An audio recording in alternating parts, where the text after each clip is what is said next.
বিশ্বনবী দুনিয়া থেকে বিদায় নিয়ে চলে গেলেন। বেলালকে ডাক দিয়েছেন, বেলাল রে, স্বপ্নে জগে বলছে নবী, ও বেলাল কামলে আমার পাইবা না, আমার যদি চাওরে বিলাল ফিরে এসো মদিনা। এ বেলাল, আর 5.5 মাস হয়ে গেল তোর আজানটা কানে শুনি না। এই কথাটা শুনিয়া বেলাল এইবার কাপড়ের গাটুরে নিয়া আবার মাথায় করে মদিনার দিকে রওনা দিয়েছেন। বলেন সুবহানাল্লাহ।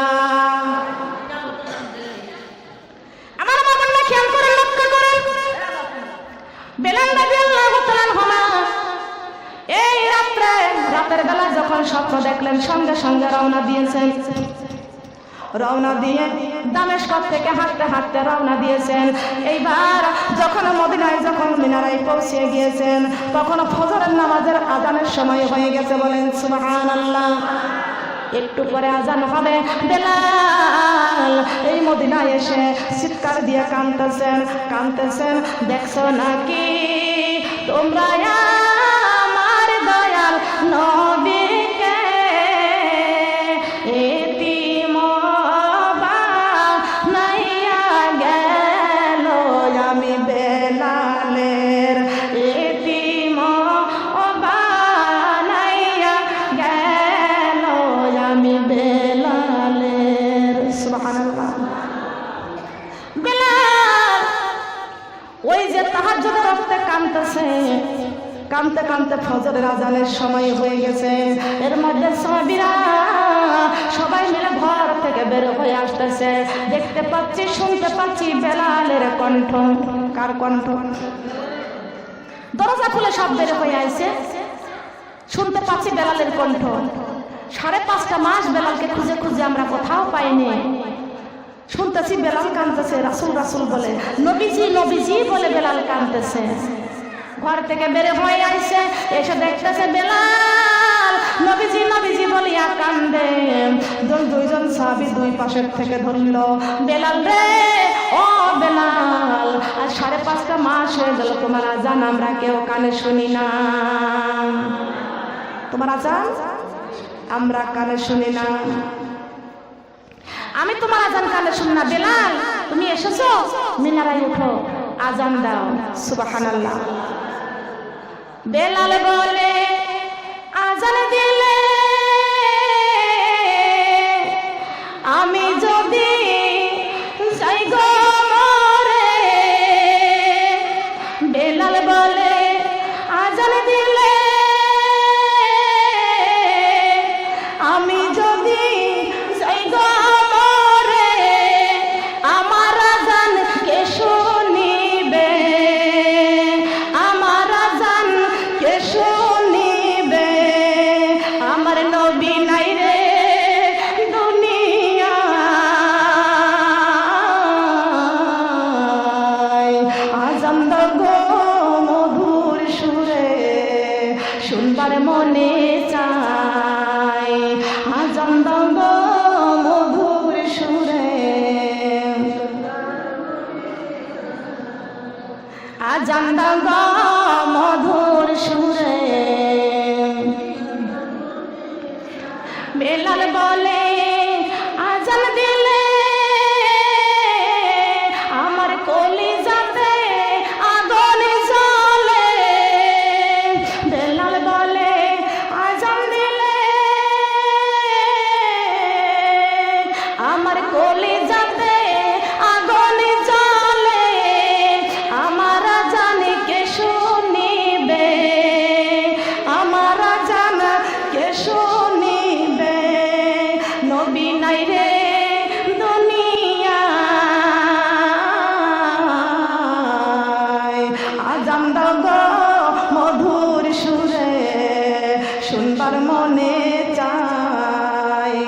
আজান দাও গো মধুর সুরে, শুনবার মনে চায়।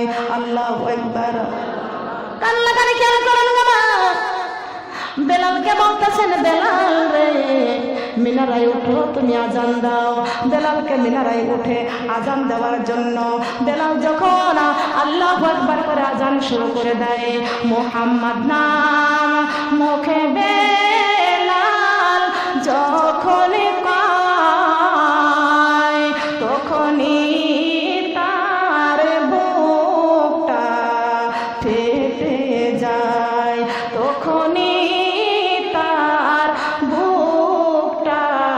ফেটে যায় রাসূলুল্লাহ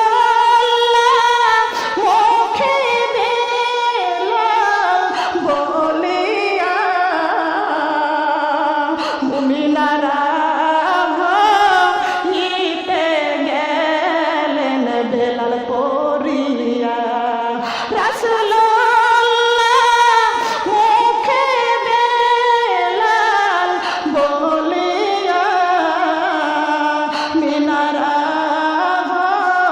নিতে গেলেন বেলাল পরিয়া মিনারা নিতে গেলেন বেলাল পরিয়া শোনেন সবাই নবীজির জীবন কাহিনী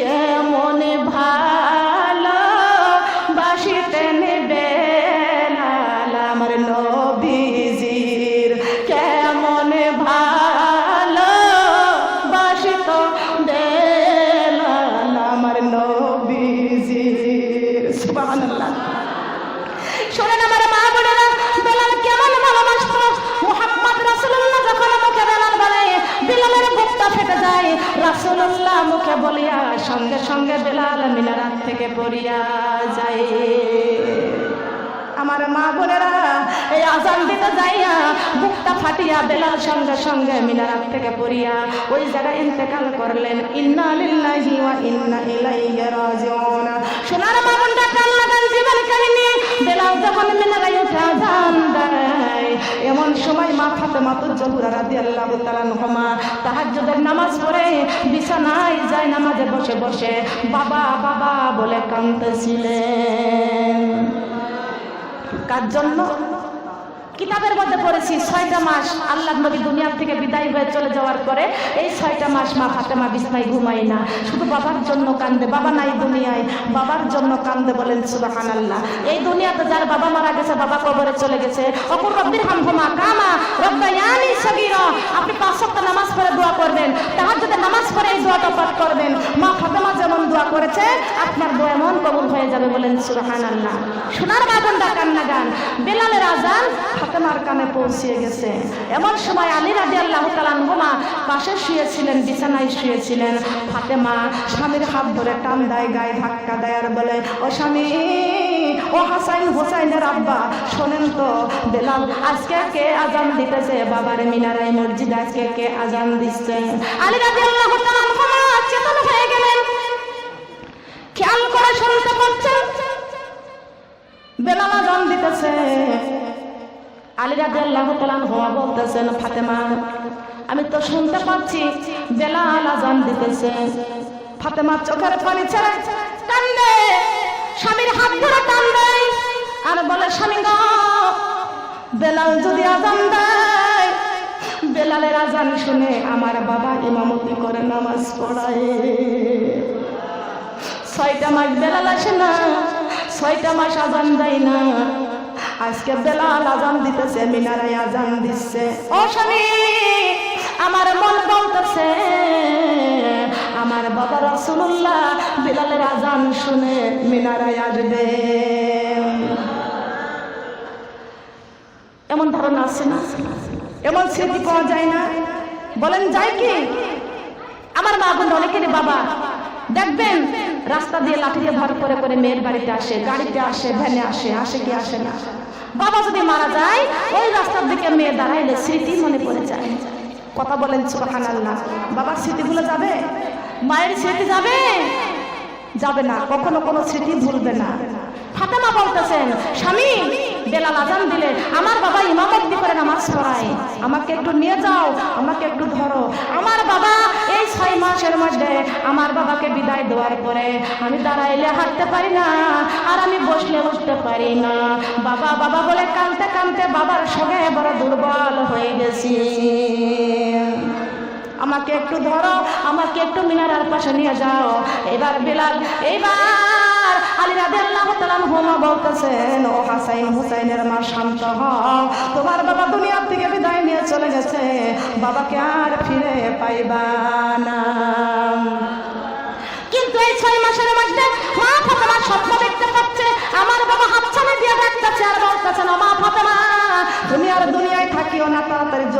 আমার কাছে চলে আসো মা, তোমার মায়া আমি আর থাকতে পারি না। মা ফাতেমা সবটা দেখিয়া সকালবেলা দেখতে আলী রাদিয়াল্লাহু তাআলা আনহু অল্প একটু জবের সন্ধান করে নিয়ে আসছে, সংগ্রহ করে নিয়ে আসছে। ওই জবটুকু জাতার মধ্যে পিষিয়া ফাতেমা ময়দা বানাইছে, নিজের হাতে আটা তৈরি করেছে।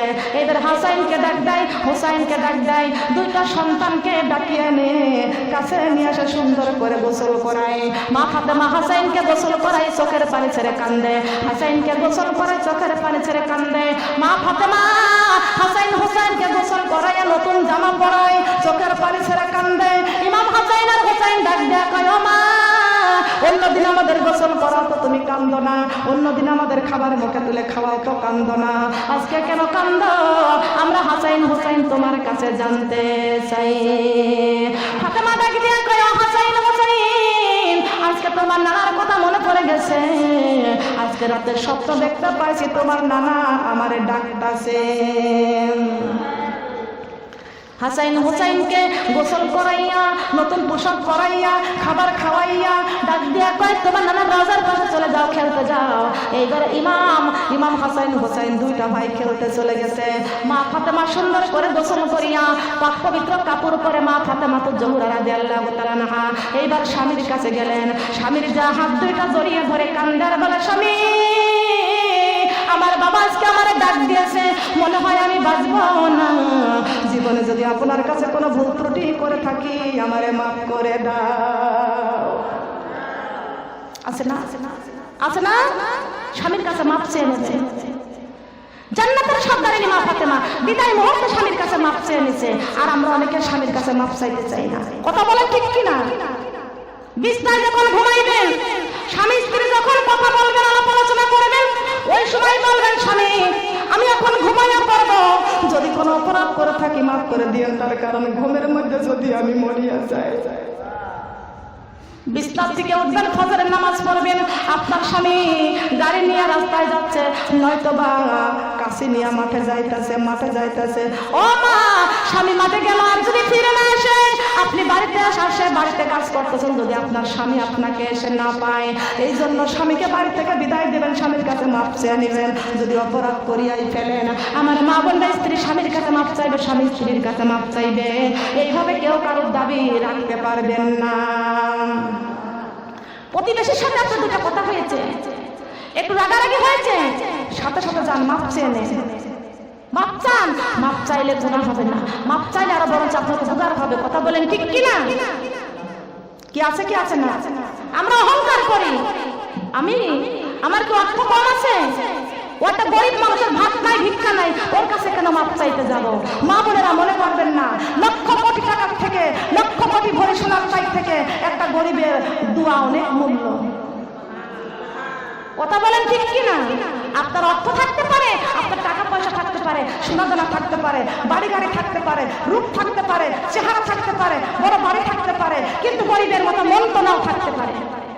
কথা বলেন ঠিক কিনা? গরিবের মতো মন তো নাও থাকতে পারে।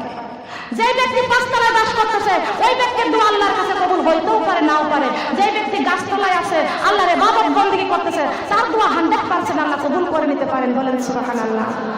কি কথা বলেন ঠিক কিনা? ঠিক কিনা বলেন? একটা রোগী 6 মাসের মধ্যে পেটের ব্যথা ভালো হয় না, রাস্তা দিয়ে যাইতেছে, এই যে দুনিয়ার কত ডাক্তারটা দেখাইলাম, পেটের ব্যথা তো ভালো হয় না, যাইতে যাইতে দেখতেছে একটা গাছের নিচে একটা পাগল বসে আছে। পাগল বলতেছে, কোথায় যাও? বলে, যাচ্ছি রোগের চিকিৎসায়। কোথায় যাও? রোগের চিকিৎসায়। কত ডাক্তার লাগাইলাম, কত চিকিৎসা পাইলাম, কোথাও তো রোগের চিকিৎসা পাইলাম না। 6টা মাসের মধ্যে পেটের ব্যথা ভালো হয় না। এমন সময় পাগল বলতেছেন, এই দুনিয়াতে সুখী মানুষটাকে আছে, সুখী মানুষের গায়ের জামাটা পরবা, তোমার রোগ ভালো, মুসিবত দূর হয়ে যাবে, পেটের ব্যথা ভালো হয়ে যাবে। এই ডাক্তার রোগী বলতেছে, সুখী মানুষটা কোথায় পায়? দেখতে পাচ্ছে 10 তলাওয়ালা ফ্ল্যাটে শুয়ে আছে, ভালো দামি খাটের মধ্যে শুয়ে আছে, দামি বিছানার মধ্যে শুয়ে আছে, দামি স্যান্ডেল, দামি পোশাক। ওই ব্যক্তির চাইতে সুখী মানুষ আর দুনিয়াতে আমার মনে হয় কেউ নাই। চলে গেছে তার কাছে, বলে, ভাই, তুমি তো বড় বাড়ি দালানের উপরে বাস করো, 5 তলায় 10 তলায় বাস করতেছ, তোমার গায়ের জামাটা বড় দামি, তোমার ঘরটা বড় দামি, তোমার বিছনাটা বড় দামি, তুমি হলে সুখী মানুষ, তোমার গায়ের জামাটা একটু আমাকে দিবে। তখন বলতেছে ভাই তুমি দেখতে পাচ্ছ আমার 5 তলা বাড়ি আছে, আমার সুন্দর বিছানা আছে, সুন্দর খাট আছে, সুন্দর জাজিম আছে, সুন্দর সবকিছু আছে, কিন্তু আমার মনের কাছে সুখী না। মনের কাছে আমি সুখী না। কে বলতেছে আমি সুখী? আমি সুখী না। আমার চাইতে কষ্ট কারণ নাই। চলে গেছে পাগলের কাছে। পাগল তুমি আমাকে বলেছো সুখী মানুষ, ওই যে 5 তলাওয়ালা বাড়িতে গেলাম এই সুখী মানুষের জামার জন্য, কিন্তু সুখী মানুষ তো জামা দেয় না, তার চাইতে বড় কষ্ট আর কেউ থাকে না। বলে এই সুখী মানুষ যদি খুঁজতে চাও এই জঙ্গলের রাস্তা দিয়ে, মাছ রাস্তা দিয়ে চলিয়া যাও, যাইতে যাইতে দেখবা একটা সুখী মানুষ পাইবা, ওই সুখী মানুষের কাছ থেকে পরামর্শ নিবা। সুখী মানুষের কাছ থেকে পরামর্শ নিবা। আমি একটা ইতিহাস পড়েছি, বলতেছি। রাস্তা দিয়ে জঙ্গল দিয়ে চলে যাইতেছে, যাইতে যাইতে যা দেখতেছে একজন ব্যক্তি একটা ছিঁড়া চটের উপরে শুয়ে আছে, মাথার মধ্যে একটা পাথরের বালিশ, একটা ইট দিয়ে শুয়ে আছে, আর ওই ব্যক্তিটা গায়ের মধ্যে শুধু একটা গেঞ্জি গায়ে দেওয়া আছে, একটা গামছা ঘাড়ে আছে। এমন সময় ওইখানে শুয়ে পড়ে মনের আনন্দে পড়ে লা ইলাহা ইল্লাল্লাহু লা ইলাহা লা ইলাহা লা ইলাহা আসমানের মালিক তুমি আল্লাহ, জমিনের মালিক তুমি আল্লাহ, আমার মালিক তুমি। তাই 5 ওয়াক্ত নামাজি পড়ে তোমার কুদরতি কদম সুমি। তাই 5 ওয়াক্ত নামাজি পড়ে তোমার কুদরতি কদম সুমি। লা ইলাহা কালিমা লা ইলাহা আমার সৃষ্টির মালিক তুমি আল্লাহ, হায়াতের মালিক তুমি আল্লাহ, রিজিকের মালিক তুমি। তাই 5 ওয়াক্ত নামাজি পড়ে তোমার কুদরতি কদম সুমি। তাই 5 ওয়াক্ত নামাজি পড়ে তোমার কুদরতি কদম সুমি। লা ইলাহা কালিমা লা ইলাহা লা ইলাহা ইল্লাল্লাহু মুহাম্মাদুর রাসূলুল্লাহ। সবাই বলে সাল্লাল্লাহু আলাইহি ওয়াসাল্লাম। চলে গেছে সুখী মানুষটার কাছে, সুখী মানুষ আল্লাহর জিকির করতেছে, হায়রে আনন্দ আছে। এইবার কাছে যা সালাম দিয়েছে, আসসালামু আলাইকুম ওয়া রাহমাতুল্লাহ। এইবার টাকা দেখতেছেন দাঁড়িয়ে আছে। কেন এসেছো, কি জন্য এসেছো? বলে আপনি কেমন মানুষ একটু জানতে চাই। ওই ব্যক্তি বলতেছে তুমি কি মনে করতেছো আমার মাথার নিচে যে ইটার বালিশ আর আমার পিঠের নিচে যে ছিঁড়া চট আছে, কিন্তু তার চাইতে যে ব্যক্তি 5 তলায় থাকে তার চাইতে আমি বড় সুখে আছি। আমি বড় কেন সুখে আছে জানার দরকার আছে না? কেন সুখে আছে তার কারণ যেই কলেজের মধ্যে আল্লাহর জিকির হয় তার চাইতে বড় শান্তি আর হৃদয়ে কিছু থাকে না। যেই ঘরে অর্থ কম, টাকা নাই, পয়সা নাই, সম্পদ নাই, প্রতিদিন ফজরের নামাজ পড়ে কোরআন তেলাওয়াত করে, ওই ঘর আমাদের মতো শান্তি আর পৃথিবীতে কেউ পায় না। কথা বলেন ঠিক না বেঠিক? যেই বাড়ির পরিবার সহ 5 ওয়াক্ত নামাজ পড়ে কোরআন তেলাওয়াত করে, ওই বাড়িওয়ালাদের চাইতে শান্তি আর কেউ থাকে না। ঠিক কিনা বলেন? শান্তি যদি পাইতে চাও মাগো, শান্তি যদি পাইতে চাও, আল্লাহর কোরআন বুকে নাও। কোরআন ছাড়া কেমনে যাব কবরে, কোরআন ছাড়া কেমনে যাব কবরে। শান্তি যদি পাইতে চাও, শান্তি যদি পাইতে চাও, 5 ওয়াক্ত নামাজি পড়িয়া যাও। নামাজ ছাড়া যায় না কবরে মাগো, নামাজ ছাড়া যায় না কবরে। শান্তি যদি পাইতে চাও জি বাংলা ছাড়িয়া দাও, শান্তি যদি পাইতে চাও স্টার জলসা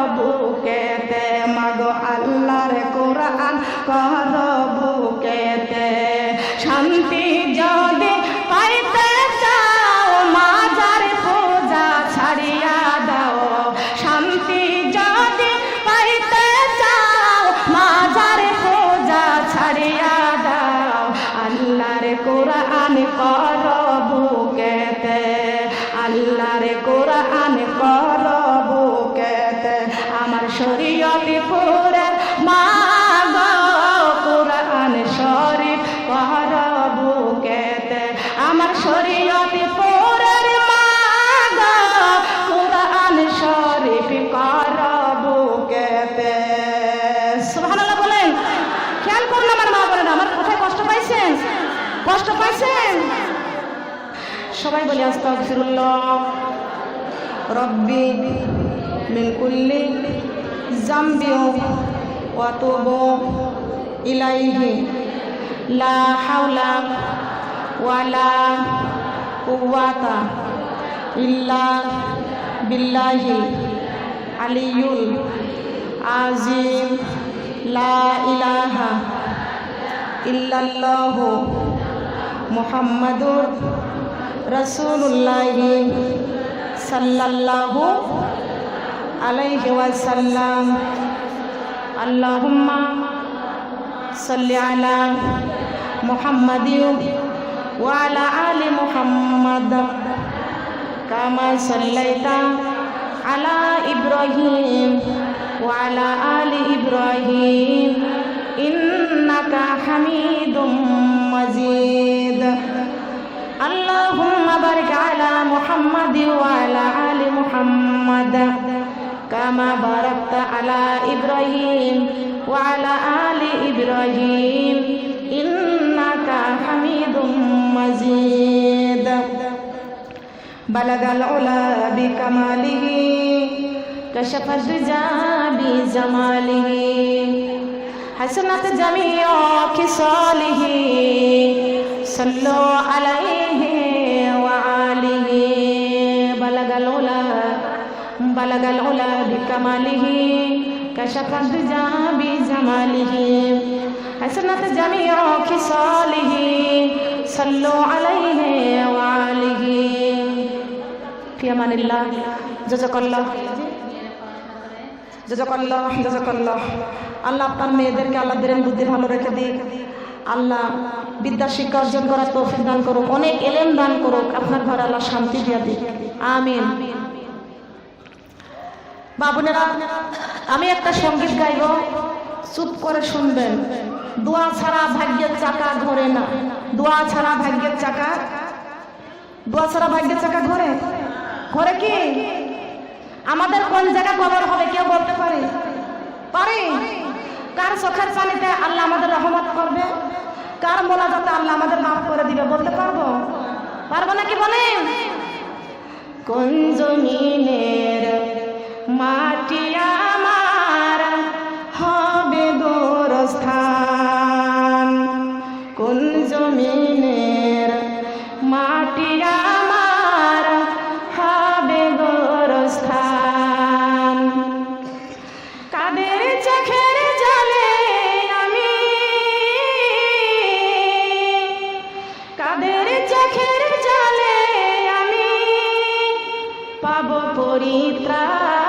পরিত্রাণ কোন জমিনের মাটি আমার হবে গোরস্থান কোন জমিনের মাটি আমার হবে গোরস্থান কারায় আমার গোসল দিবে কে আনিবে কাফন কারায় আবার কেঁদে কেঁদে করাইবে দাফন কারায় আমায় গোসল দিবে কে আনিবে কাফন কারায় আবার কেঁদে কেঁদে করাইবে দাফন কার কারণে করবে ক্ষমা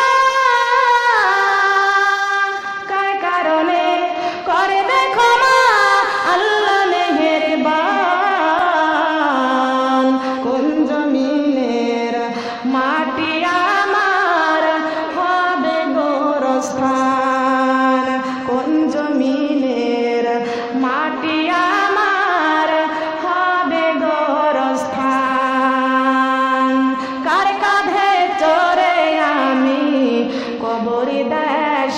যাব জানি না কার মোনাজাতে খোদার আমি পাব কার কাঁধে চড়ে আমি কবরি দেশে যাব জানি না কার